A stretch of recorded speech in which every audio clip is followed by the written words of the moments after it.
वो पाबू जी है, वो हड़बू जी है, वो रामदेव जी है, वो मेहा जी है और गोगा जी। 5 ऐसे लोक देवता है जिनको हिंदू तथा मुस्लिम दोनों मानते हैं, उनको हम पंचपीर के रूप में पूछते हैं। ये 5 पीर है आपने, पाबू जी, हड़बू जी, रामदेव जी, मेहा जी और गोगा जी।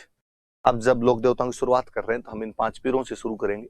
इसके बाद और कौन कौन से अपने बड़े बड़े लोक देवता खूब सारे, तेजाजी महाराज, देवनारायण जी महाराज, मल्लीनाथ जी महाराज, तल्लीनाथ जी महाराज, उन तमाम की भी बात करेंगे। यहां से अपने शुरू करते हैं। मैं पाबू जी से शुरू करता हूं आज वाली इस क्लास को। पाबू जी सबसे पहले लिखा भाई, पाबू जी राठौड़। एक तो इन लोक देवताओं के बारे में कई बार बहुत सिंपल सी जानकारियां पूछ ली जाती है। पापा का नाम क्या था, मम्मी का नाम क्या था, जन्म कब हुआ था इनका, ऐसी कई जानकारियां होती, हम वही जानकारियां लेते हैं। मैं यदि कहूं कि पाबू जी, तो मैं कहूं कि पाबू जी का जो जन्म था वो जोधपुर में एक जगह पड़ती है कोलूमंड। कोलूमंड नाम का एक गांव पड़ता है जोधपुर जिले में, यहां पर इनका जन्म हुआ था। इनके पिताजी का नाम था धांधल जी।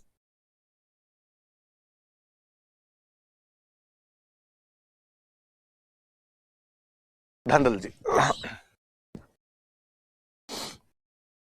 मैंने जब मारवाड़ पढ़ाया था तो मारवाड़ में एक राजा पढ़ाया था आपको, राव दुहड़। और मैंने कहा था कि दुहड़ वह राजा था जो अपनी कुलदेवी नागणची माता की मूर्ति कर्नाटक से लेकर आया था और उसे नागणा गांव में स्थापित करवाया था। वो जो मारवाड़ का राव दुहड़ था उसके छोटे भाई थे धांधल जी, और धांधल जी के बेटे थे पाबू। तो यदि मैं कहूं कि पाबू मारवाड़ के रॉयल फैमिली से बिलोंग करता था तो कोई अतिशयोक्ति नहीं होगी। और हम पढ़ते हैं मारवाड़ में चूंकि राठौड़ वंश था, इसलिए पाबू जी के नाम के आगे लगा राठौड़। मम्मी का नाम था कमला दे।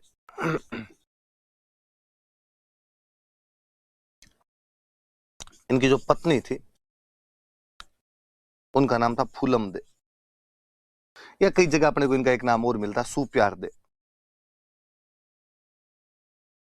पाकिस्तान में अपने एक जगह पड़ती है अमरकोट। हम पढ़ते हैं कि हुमायूं अमरकोट के वीर साल सोढ़ा के पास में शरण लेता है। उसी प्रकार अमरकोट के एक राजा थे सूरजमल सोढ़ा, ये उनकी राजकुमारी थे।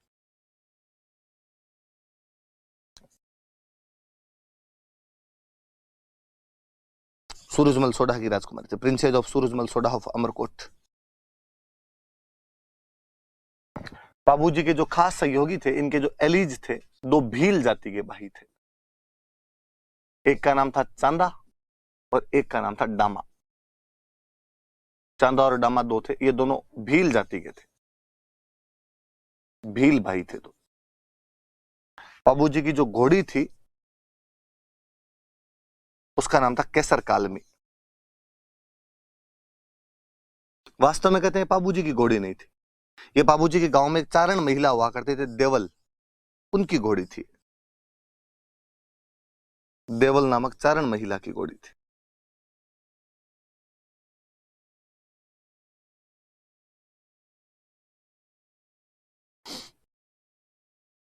बाबू जी का जो मेला है वो इनके गांव में कोलूमंड में भरता है। चैत्र अमावस्या को ये मेला लगता है।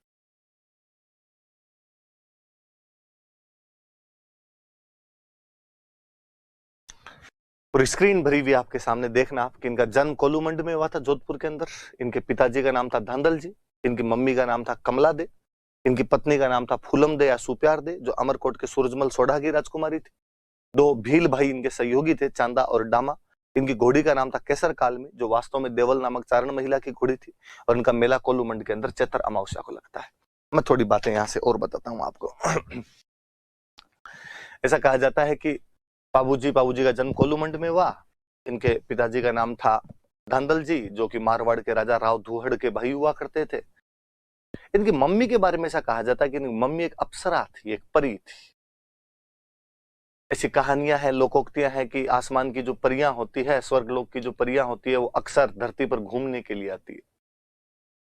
पर उनके साथ एक समस्या होती है कि जब वो धरती पर घूमने के लिए आती है, उस समय यदि कोई उन्हें धरती पर देख ले तो उनकी शक्तियां समाप्त हो जाती है तथा वे वापस आसमान के अंदर नहीं जा पाती।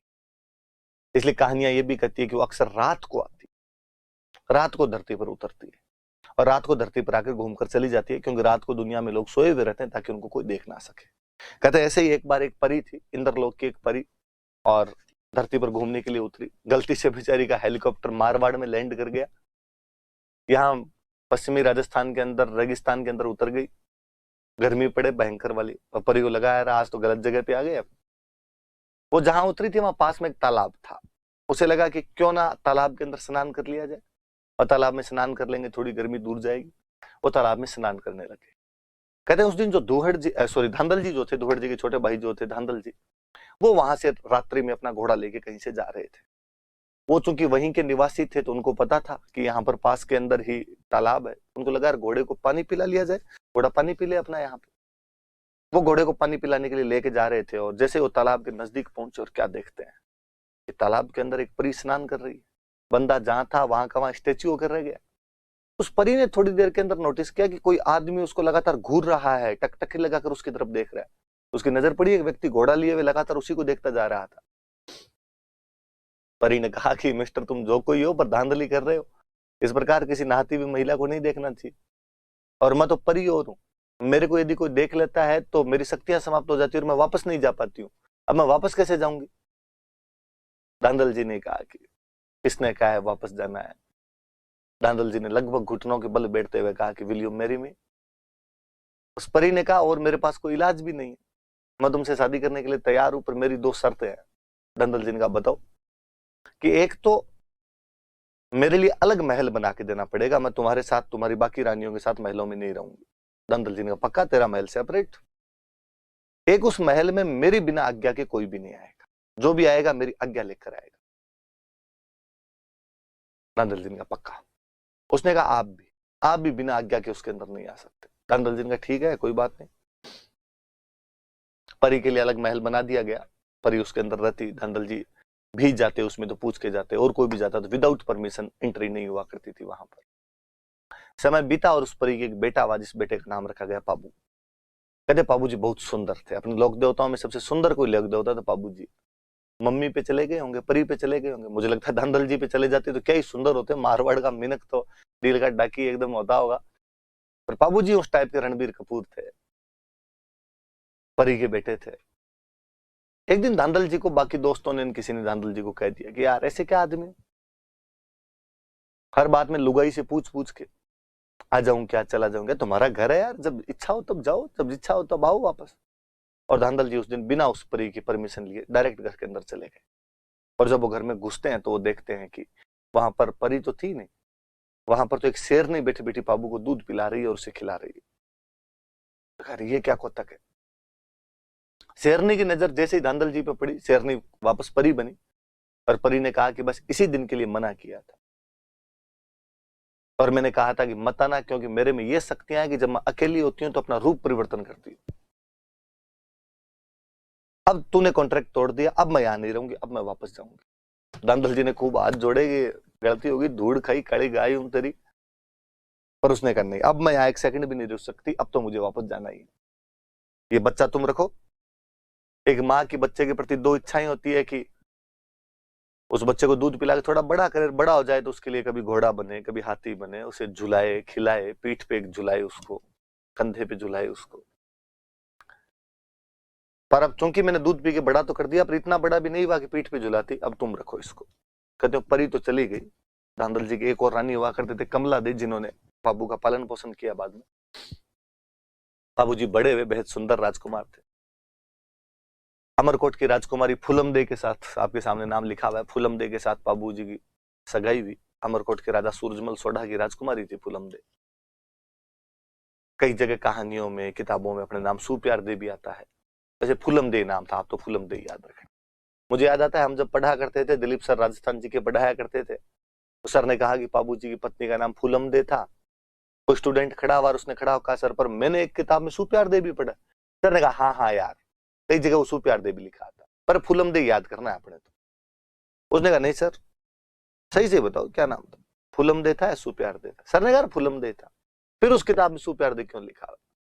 तो सर हंसते थे कि नाम तो देखो फूलम दे था, पर बाबू गीत गाया करता था कि दे दे प्यार दे सुप्यार दे, अच्छा प्यार दे, तो एक नाम सुप्यार दे और पड़ गया। तो आप भी भाई याद रख लेना। आप बाबूजी के दो सहयोगी थे, उनके नाम थे चांदा और डामा, भील जाति के दो भाई थे।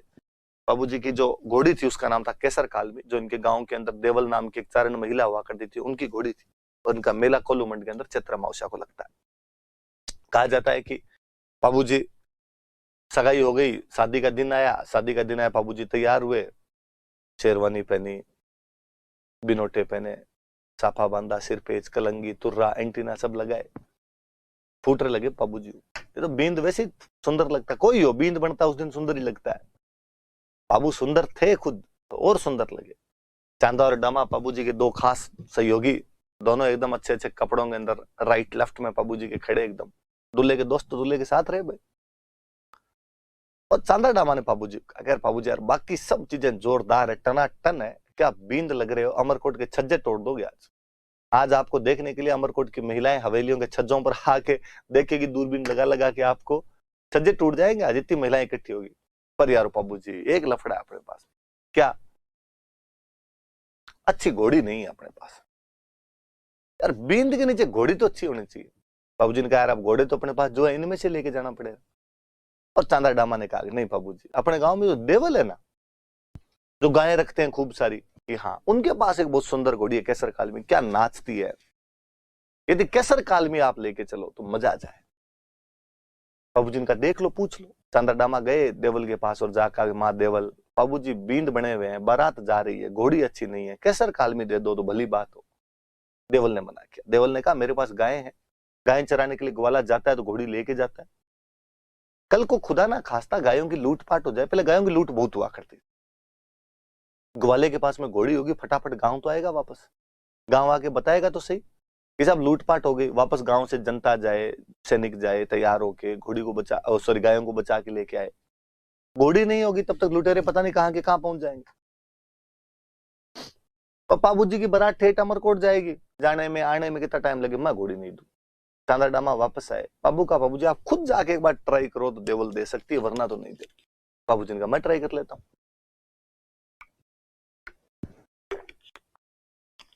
बाबूजी गए, बाबूजी ने जाकर आगे देवल ऐसे मत करो, मारवाड़ की इज्जत का सवाल है, अपनी बारात फूटरी लगनी चाहिए। देवल ने कहा बाबू मना कौन करे, राजकुमार को तो मना घोड़ी के लिए किस बात का किया जा सकता है, समस्या मैंने बता दी वो है। बाबू ने कहा माँ देवल मैं आपको वचन देता हूं कि यदि आपकी गायों की लूटपाट हो जाए तो आप तो एक मैसेज मेरे को कर देना, मैं आऊंगा जिस हालत में उस हालत में आऊंगा और आपकी गायें बचा के लाऊंगा। यदि बीच रास्ते में समाचार मिला तो हम तो अमरकोट जाएंगे नहीं, रास्ते से वापस आ जाएंगे। अमरकोट चले गए, तोरण मार रहा वार पता चला तो तोरण मारता बीच में आऊंगा, फेरे बैठा हुआ तो फेरों में बैठा बीच में आऊंगा, स्नान करता हुआ स्नान करता बीच में आऊंगा, खाना खाता हुआ तो खाना खाता बीच में आऊंगा। आपकी गायों की रक्षा जिम्मेदारी मेरी है, वचन दे रहा हूं मैं आपको। और देवल ने कहते हैं कि घोड़ी देती। बाबूजी केसर कालमी लेके गए, वाकई बाबूजी क्या केसर कालमी पे फूटने लगे। अमरकोट में उन्होंने रिकॉर्ड तोड़ दिए थे उस दिन, दूर दूर तक यूं गांव के पुरुष महिलाएं देखने के लिए बाबूजी को जुटे। अमरकोट वाले सोडे तो इस बात से जल भुन गए थे कि यार इतनी क्या तारीफ, जितनी तारीफ दुल्हे की उतनी तारीफ घोड़ी की। कहानियां कहती है अपने की, अमरकोट वाले सोडो ने कहा कि ऐसी क्या घोड़ी की तारीफ कर रहे हो, हमारे घोड़े से दौड़ करवा के देख लो। बाबूजी ने कहा यार ये बात तो मत बोलो, हमारी घोड़ी इतने किलोमीटर चला के, तुम्हारे घोड़े फ्रेश है, 2 दिन रुको फिर करवा लेना दौड़। उनका बैस डर गए। बाबूजी ने कहा लाओ देखे। बाबूजी केसर कालमी पे बैठे, उनका साड़ा दूसरे घोड़े पर बैठा, दौड़ करवाई, केसर कालमी जीती। केसर कालमी की और चर्चे। अमरकोट वाला सोडो ने कहा यार अपमान का बदला तो लेना पड़ेगा इसका। बाबूजी तोरण मारने के लिए गए, तोरण बहुत ऊंचा बांधा। अब देखते हैं बाबूजी तोरण कैसे मारेंगे। इस पे हिंदी का मुहावरा है, तोरण मारना मतलब शक्ति प्रदर्शन करना। पहले अक्सर एक राजकुमारी से शादी के लिए 3-4 जगह से बारात चली जाया करती, तो ऊंचा तोरण बांधते कि जो तोरण मार देगा उसके साथ शादी कर दी जाएगी। आजकल तो ये भगवान जाने क्या चीजें हुई है, तोरण नीचा सा बांधते हैं, उस पे दूल्हे से टच होता नहीं है, कई बार तो और नीचा सरका देते हैं, लो जो ऐसा आराम से लगा लो आप। तो ना तोरण मारने में बड़ी चीज हुआ करती थी। आज भी गांव में कोई आदमी ज्यादा बोलता है मैंने ये कर दिया वो कर दिया, बूढ़िया कर देते हैं, यार देखे मेरे कौन से तोरण मारे हैं जो। बाबूजी का तोरण ऊंचा बांधा, बाबूजी जैसे ही गए तोरण देखा ना, बाबूजी लगा मरा दिया, इतना ऊंचा तोरण मारा कैसे जाएगा। इतना ऊंचा तोरण मारने का एक ही तरीका है कि घोड़ी अपने अगले दोनों पैरों पे खड़ी हो जाए, अगले दोनों पैर खड़े कर ले, पिछले दोनों पैरों पे टिकी रहे। हवा के अंदर घोड़ी यदि झूल जाए तो बाबूजी खड़े होकर उस पर तोरण मार सकते। अमरकोट वाले खड़े खड़े हंसे, अब बता, बड़ी चर्चा कर रहे थे केसर कालमी है केसर कालमी है, घोड़ी पूरी खड़ी हो नहीं, खड़ी नहीं हो तब तक तोरण लगे। बाबूजी केसर कालमी पे हाथ फेरते हैं, और हाथ फेरते हुए जैसे उसको कहते हैं कि मत ना दीजिए केसर थारो मारो पोत, कि केसर आज तेरा और मेरा पोत मत दे देना, भेद मत दे देना, आज बेइज्जती मत करवा देना, मत ना लजाए आज राठौड़ा री जात दी, आज राठौड़ों की जाति को तू लज्जित मत कर देना, आज केसर कैसे न कैसे करके इज्जत बचा। तो ढोल बजा रहा होता लड़का, उसको पाबूजी फिर कहते हैं, ढोली रा छोरा तू तो मदरो ढोल बजा, धीमा धीमा ढोल बजा, कोई ढोल रे धमाके मारे केसर घोड़ी नाच सी, तुम्हारे ढोल के धमाके से मेरी केसर नाचेगी। उसने धीमा धीमा ढोल बजाया, केसर नाचनी शुरू हुई। नाचती केसर का अचानक पाबूजी ने लगाम खींची और केसर अपने अगले दोनों पैर हवा के अंदर लहरा देती है। लहराती नहीं है, अपने दोनों पैर अमरकोट के गढ़ के कंगूरे पे टेकती है वो। बाबूजी आराम से तलवार टच करते हैं तोरण के। घोड़ी जब पैर नीचे उतार रही होती है तो कंगूरे की ईंटें साथ मिलाती है। इस बार बाबूजी मुस्कुराते हुए नीचे उतरे। कहानी का बड़ा जो रोमांच है, कहानी कहती है कि यह दृश्य देखकर फुलमदे की सहेलियां जल भुन गई थी और फुलमदे की सहेलियों को लगा कि काश ये हमारा होता। जब फुलमदे को यह समाचार मिले तो फुलमदे की छाती चौड़ी हो गई थी। तो मेरे वाला सरदार ये बाहर इतने बड़े बड़े कांड कर रहा है। अंदर गए बाबूजी, फेरों के अंदर बैठे। 3 फेरे लिए थे अभी तक बाबूजी ने। इतने में देवल, जिनकी वो घोड़ी थी, बाल बिखेरे हुए, गालियां निकालती हुई, वहीं फेरों के बीच में आ गई। मंगते मैंने पहले ही कहा था तेरे को घोड़ी मत लेके जा, मेरी गायों की लूट हो गई। तुमने कहा था ना, वचन देता हूं गायों की लूट हो जाएगी तो बचाने के लिए आऊंगा। बेटा फेरे ले रहा है यहाँ पे, चल अब गाय बचा देखे मेरी। मुझे पता है वचन देने सरल है, निभाने बहुत कठिन हो जाते हैं। तुम्हारे यहाँ ब्याह करने हैं, गोठे उड़ानी है, तुम्हें बीननी लेके जानी है, देवल की गायें कौन बचाए। पाबू ने कहा धीरज धरो माँ देवल, वचन दिए पाबू ने तो पाबू गाय बचाएगा। रघुकुल रीत सदा चली आई, प्राण जाए पर वचन ना जाए। कौन ले गया तुम्हारी गाय? जायल का राजा जींद्राव खिंची ले गया। कौन ले गया? जायल का राजा जींद्राव खिंची मेरी गाय ले गया। बाबूजी अपने ससुराल वालों को हाथ जोड़कर माफी मांगते हैं, माफ किया जाए। वचनों में बंधा हुआ व्यक्ति हूं, देवल की गायों को बचाना प्रथम कर्तव्य है। फूलमदे की तरफ हाथ जोड़कर माफी मांगते हैं कि फूलमदे जिंदा रहे तो वापस आएंगे, वरना गायों की रक्षा करनी तो पहले ज्यादा जरूरी है। बाबूजी वहां से विदा लेते हैं।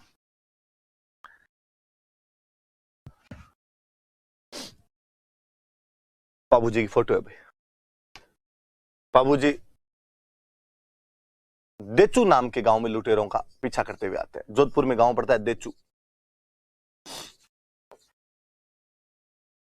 और यहां पे गायों की रक्षा के लिए युद्ध करते हैं जींद्राव खिंची के साथ। खिंची चौहानों की एक ब्रांच होती। जींद्राव खिंची जायल का राजा था। जींद्राव खिंची बाबूजी का रियल बहनोई था, सगा बहनोई था। बाबूजी की बहन की शादी जींद्राव खिंची के साथ हो रखी थी। आप कहोगे सर फिर बारात में क्यों नहीं गया? तो भाई जींद्राव खिंची की बाबूजी के परिवार से पहले से नहीं बनती थी। जींद्राव खिंची मौके की तलाश में था कि बाबूजी की जब बारात जाएगी तो मैं इनके गांव की गाय लूट लूंगा ताकि इनकी बेइज्जती हो जाए। तो साले बने के बीच की लड़ाई है। बाबूजी गायों को बचा लेते हैं युद्ध के अंदर। देचू नाम के गांव में अपने बहनोई जींद्राव खिंची, जो कि जायल का राजा था, उसके खिलाफ लड़ते हैं। गाय बचा लेते हैं, लेकिन बाबूजी उसमें अपने बड़े भाई बुड्ढू जी के साथ लड़ते हुए शहीद हो जाते हैं। बाबूजी मारे जाते हैं। हम बाबूजी को उन गायों की रक्षा की वजह से हमने कहा कि साहब, कोई व्यक्ति अपने वचनों में इतना बंधा हुआ था कि गायों की रक्षा के लिए अपने फेरे छोड़कर आ गया था। केवल 3 फेरों के बाद वापस आ गया था और गायों की रक्षा की थी। हम बाबूजी को धोखने लग गए।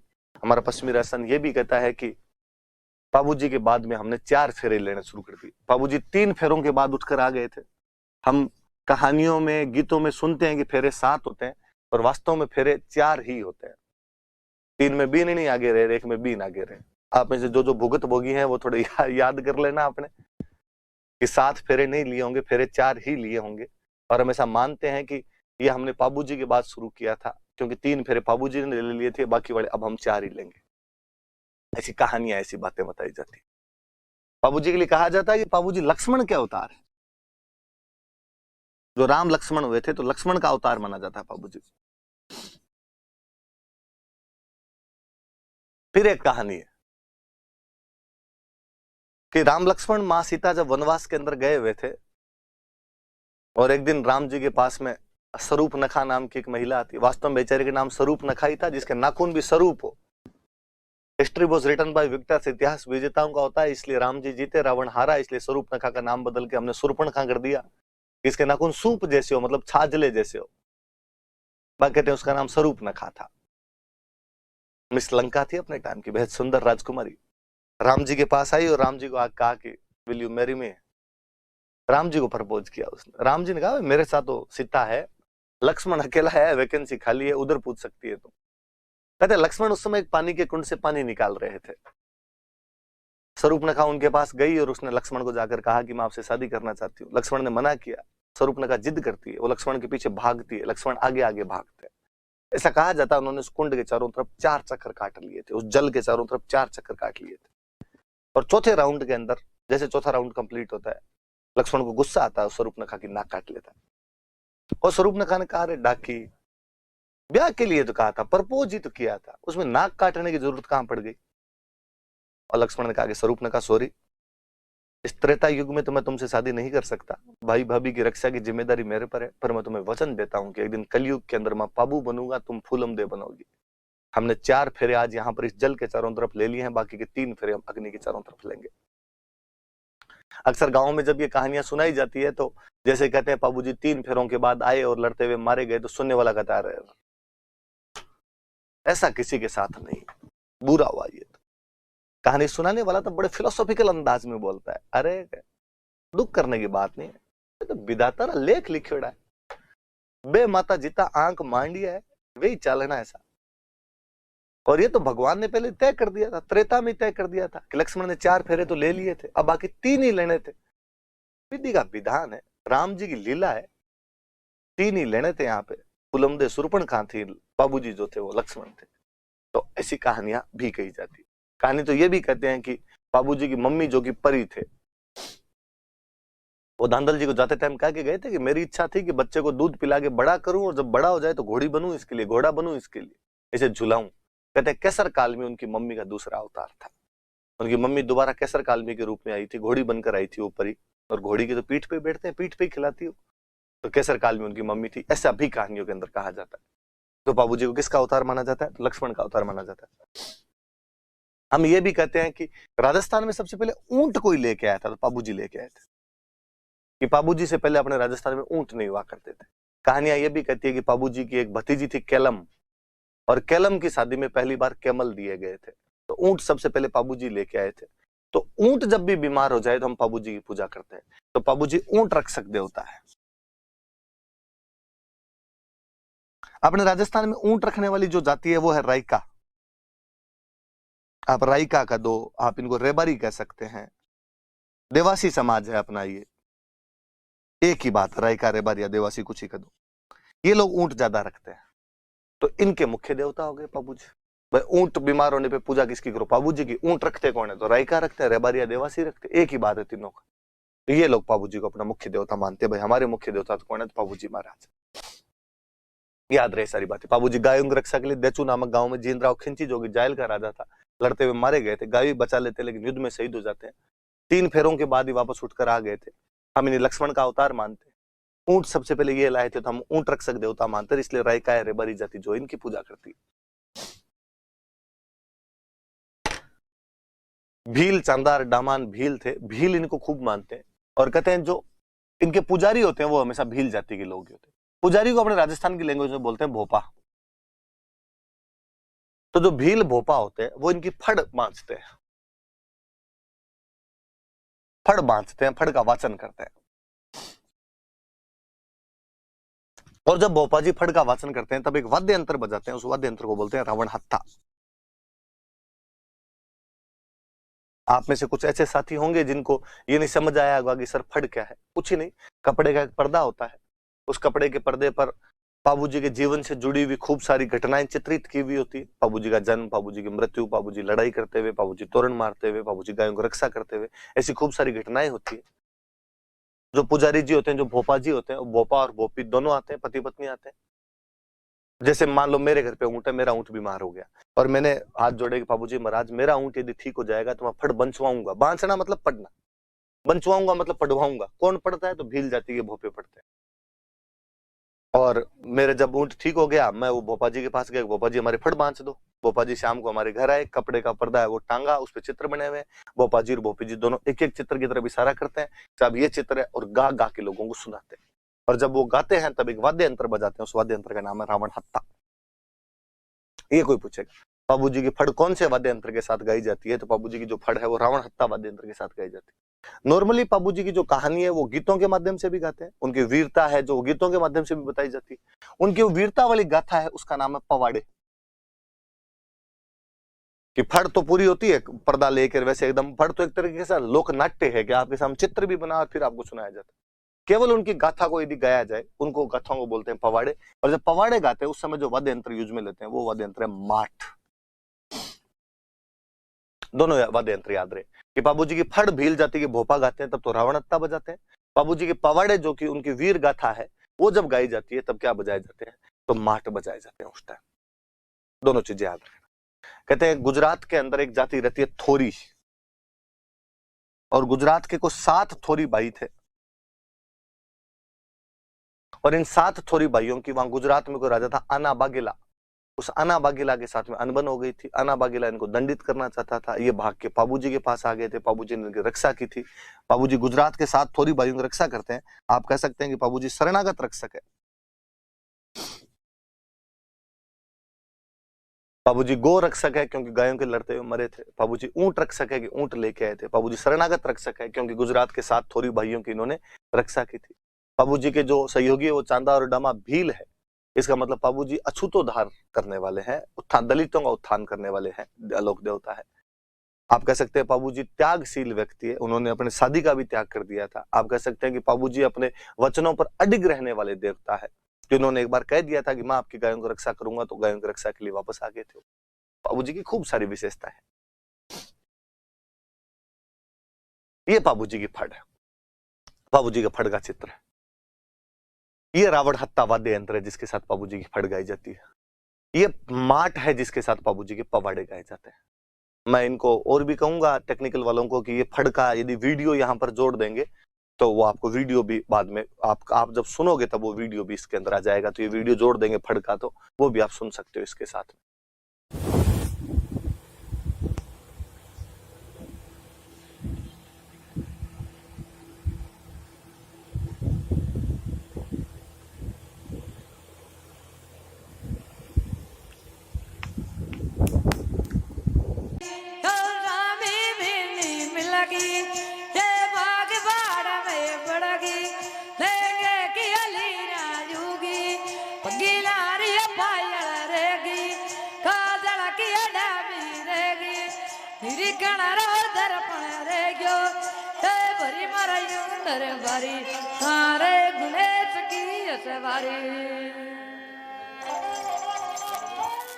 भला कियो राज भला।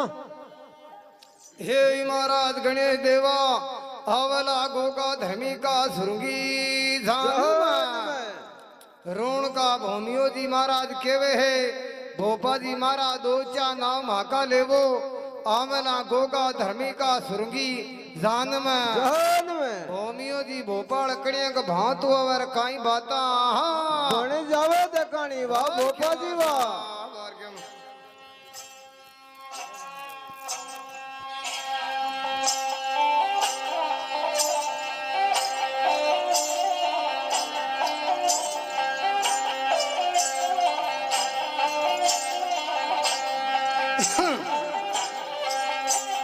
एजीरे भोमी यारे धलमली नारे थे तनहने सब दशरात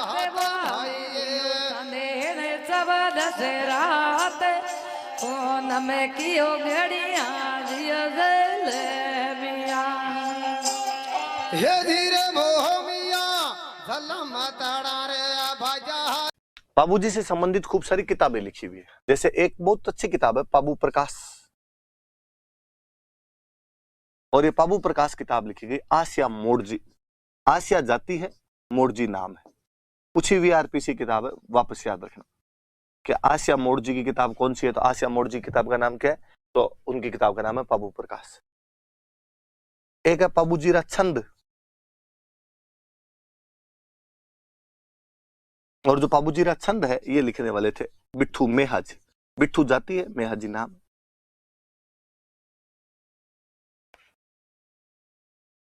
एक मैं कहूं कि पाबूजीरा दुआ,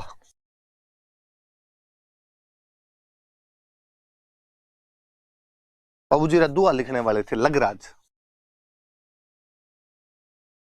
एक दोहों का एक प्रकार होता है सोरठे, सौराष्ट्र के जो दोहे होते हैं उनको सोरठे बोलते। पाबूजीरा सोरठा ये लिखने वाले थे रामनाथ। एक है पाबूजीरा रूपक,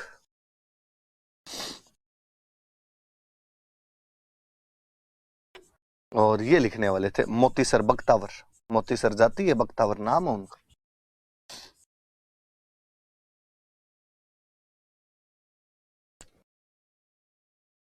बाबू प्रकाश आसिया मोड़जी ने लिखी, पाबूजीरा छंद बिट्ठू मेहाजी ने लिखी। मैं चाहूंगा ये दो किताबें आप याद करें, बाकी वाली तो याद हो जाए तो भली बात, नहीं याद हो तो कोई बात नहीं।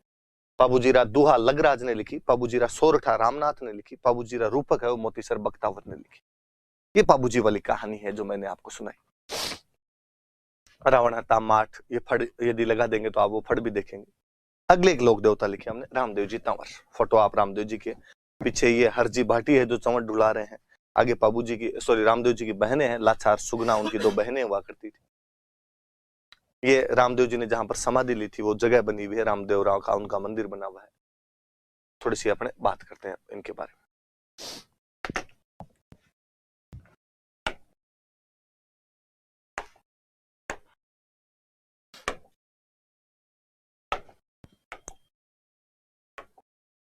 वापस वही मैं रामदेव जी के बारे में यदि कुछ बातें करूं।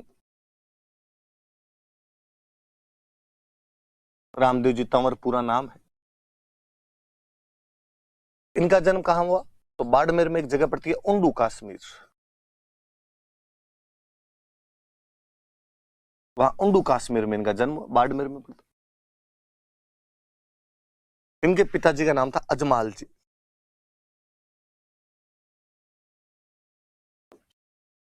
अजमाल जी जैसलमेर में एक जगह पड़ती है पोखरण, वहां पोखरण के सामंत हुआ करते थे।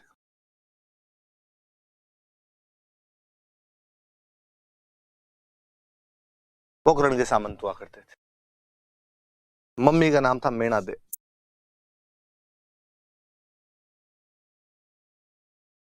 पत्नी का नाम था नेतल।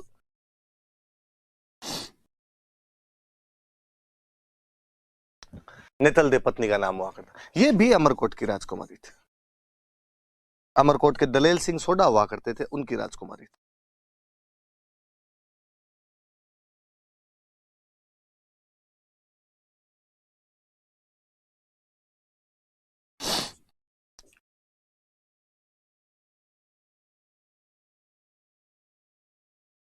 अमरकोट के दलेल सिंह सोडा की राजकुमारी हुआ करते।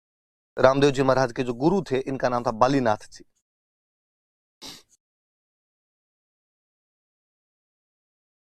आप कभी जोधपुर से जयपुर आएंगे तो जोधपुर से बाहर निकलते एक पहाड़ी है मसूरिया पहाड़ी, उस मसूरिया पहाड़ी पे बालीनाथ जी महाराज का मंदिर बना हुआ है।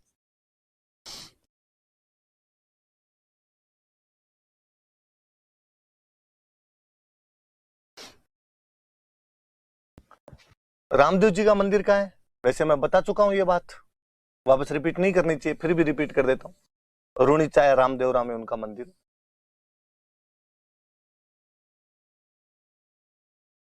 थोड़ी बात मेरी बताई हुई है कि उन्होंने भाद्रपद शुक्ल द्वितीया के दिन उंडू कश्मीर में उनका जन्म हुआ था और भाद्रपद शुक्ल एकादशी को उन्होंने रुणीचा के अंदर समाधि ली थी, इसलिए वहां पर इनका क्या बना हुआ है? मंदिर बना। थोड़ी चीजें और, इनके घोड़े का नाम लीलो, इनके झंडे को नाम नेजा, इनका जो रात्रि जागरण होता है उसको कहते हैं जम्मो। मेघवाल जाति के लोग इनकी ज्यादा पूजा करते हैं, तो इनके जो मेघवाल भक्त होते हैं उनको कहते हैं रिखिया।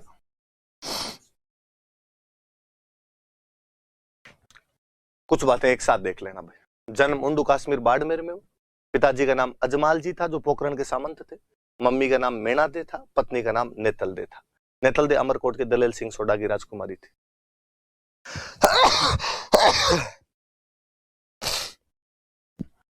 आप कह सकते हो कि बाबूजी और रामदेव जी इस मामले में साडू है कि भाई दोनों की शादी कहां हो रखी थी, तो अमरकोट दोनों की शादी हो रखी थी। इनके रामदेव जी महाराज के गुरु थे बालीनाथ जी, जिनका मंदिर खुद का बालीनाथ जी का मंदिर जोधपुर के मसूरिया पहाड़ी पर है। रुणिचाया रामदेवरा के अंदर इनका मंदिर बना हुआ है। इनके घोड़े को लीलो कहते हैं, झंडे को नेजा कहते हैं, जागरण को जम्मो कहते हैं, और इनके जो मेघवाल भक्त होते हैं उनको रिख्या कहते हैं। थोड़ी बात करते हैं अभी। मुझे लगता है यार, यदि हम थोड़ा सा अपने कल्चर से जुड़े हुए हों तो हमें 3 नाम तो याद नहीं करने पड़े, ये भी नहीं याद करना पड़े। कि छोटे थे तब अक्सर रामदेव जी का भजन सुना करते थे, और उसके अंदर आता था कि घणी रे ओ खम्मा अजमाल जीरा कंवरा, कि अजमाल के कंवर को खमा गणी है। घणी रे ओ खम्मा अजमाल जीरा कंवरा, कोई मेणा दे रो लाल, वो मेणा दे का बेटा है। कोई नेतल रो भरतार, वो नेतल का भरतार है। घणी रे ओ खम्मा मारे रुणीचे राव ने, रुणीचे का राव है, रुणीचे का धनी है वो। रामदेव जी का मंदिर बना इसलिए उसको रामदेवरा बोलने लग गए। यार ये नाम, इतने नाम तो कम से कम याद नहीं करने पड़े।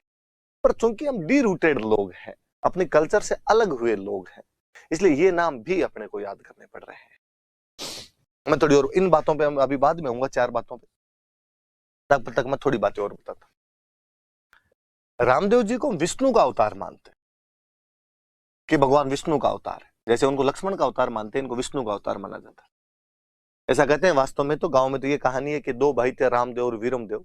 इनके जो बड़े भाई थे वीरमदेव, वो तो आपके बलराम जी के अवतार थे, और कि रामदेव जी थे कृष्ण के अवतार थे। पर कृष्ण का कह दो या आप इनका कह दो, विष्णु कह दो, एक ही बात है। तो अपनी किताबों में विष्णु लिखा तो विष्णु का अवतार कहना। मैंने अभी बताया कि ये 5 लोक देवता पीर है। पीर ऐसे लोक देवता जिनको हिंदू और मुसलमान दोनों मानते हैं।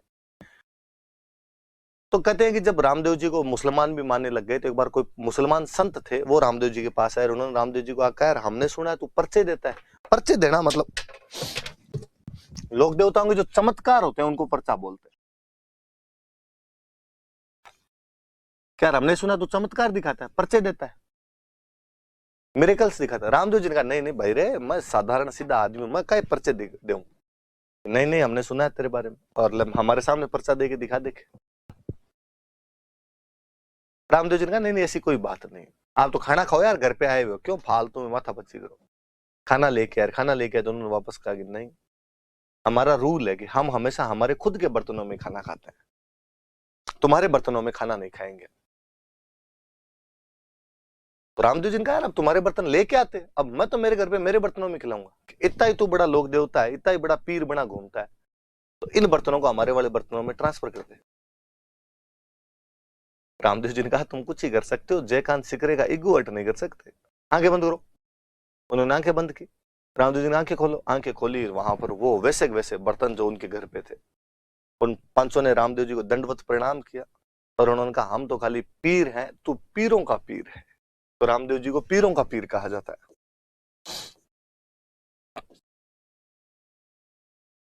कि रामदेव जी पीरों के पीर है। भाद्रपद की एकादशी को, द्वितीया को जन्म हुआ था, भाद्रपद की एकादशी को रामदेव जी ने समाधि ली थी, जीवित समाधि ले लेते हैं। शुक्ल एकादशी को यहां रुणीचा के अंदर समाधि लेते हैं रामदेव जी। समाधि आप जानते हो, मेरे को बताई भी होगी, जीवित अवस्था में खड्डा खुदवाया, बैठ के ऊपर मिट्टी डाल दी, समाधि हो। रामदेव जी के एक धर्म बहन हुआ करते थे, डालीबाई मेघवाल, और डालीबाई ने 10वीं वाले दिन, उनसे एक दिन पहले समाधि ली थी। तो भाद्रपद शुक्ल 10वीं को रुणीचा में डालीबाई समाधि लेते हैं। डालीबाई मेघवाल इनके धर्म बहन हुआ करते थे। इसीलिए हम पढ़ रहे हैं कि रामदेव जी के जो भक्त होते हैं वो ज्यादातर मेघवाल जाति के होते हैं। इन्होंने समाधि ली। तो अक्सर जब आप रामदेव जी के जाते हो तो आप वहां पे 2 समाधियों की पूजा करते हो। एक समाधि रामदेव जी महाराज की, एक समाधि डालीबाई की। डालीबाई इनके धर्म बहन थे, उन्होंने 10वीं को ली थी, इन्होंने एकादशी को ली थी। इसलिए कभी याद भी हो तो मम्मी घर में धोख लगाती है तो 10 11 दोनों की धोख लगती है। 10वीं को भी धोख लगाते हैं और एकादशी को भी धोख लगाते हैं। तो एक दिन डालीबाई की धोख लगती है, एक दिन किसकी लगती है, एकादशी की लगती है। रुणीचा में ली तो इनका मंदिर रुणीचा बना, रामदेव जी का मंदिर बना तो रामदेवरा बोलने लगे। अक्सर जो समाधियां लिया करते थे पहले, तो उनके पैरों के निशान रख लिए जाते थे, उन पैरों के निशानों की पूजा करने लग जाते। सती माता होती तो उनके हाथों के छापे लगाया करते थे। समाधि वालों के ज्यादातर लोगों के ऐसे पैर रख लिए जाते थे, उन पैरों की पूजा करते। इसलिए हम पढ़ते हैं कि मंदिर में रामदेव जी के पगले पूजे जाते हैं। उनके पैरों के निशानों की पूजा की जाती है। हम रामदेव जी को अक्सर दो बातों के लिए याद करते हैं। एक तो उन्होंने सांप्रदायिक सौहार्द स्थापित किया था, हिंदू मुसलमानों में कोई भेद नहीं किया, हिंदू मुस्लिम एकता स्थापित करने का प्रयास किया था। एक हम दूसरा यदि कहें तो हम ये कहें कि उन्होंने छुआछूत मिटाने का प्रयास किया था।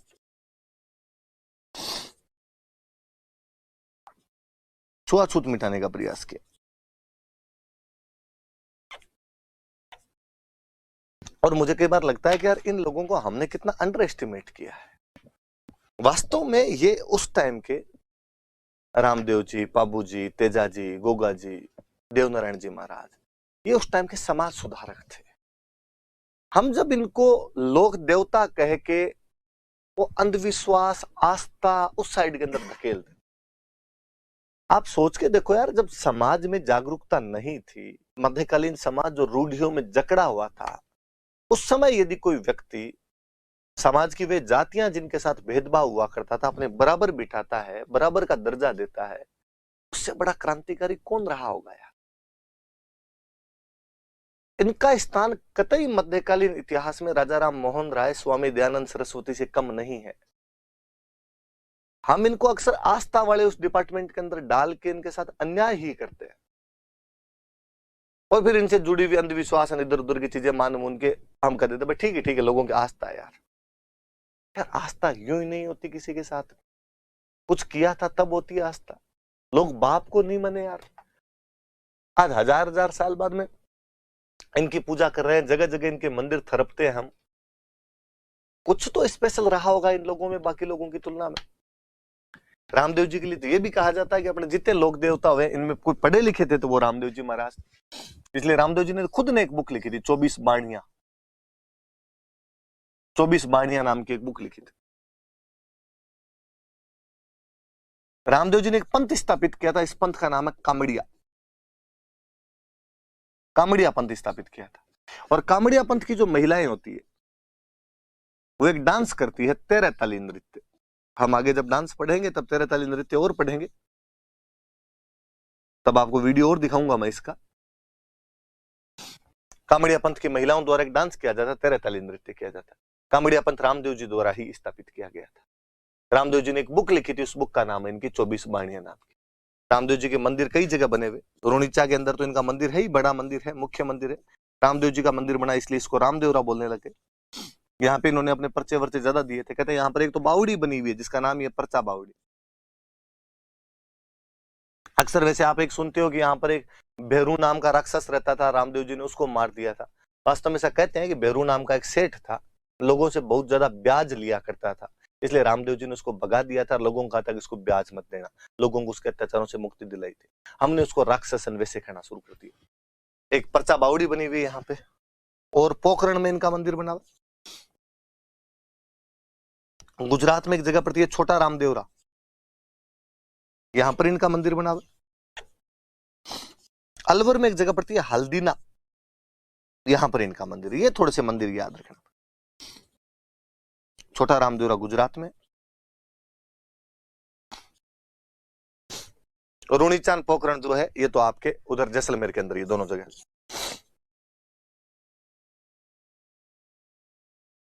हल्दीना याद रखना अलवर के अंदर है, छोटा रामदेवरा है वो आपके गुजरात के अंदर। ये थोड़ी सी बातें याद रहे रामदेव जी के बारे में।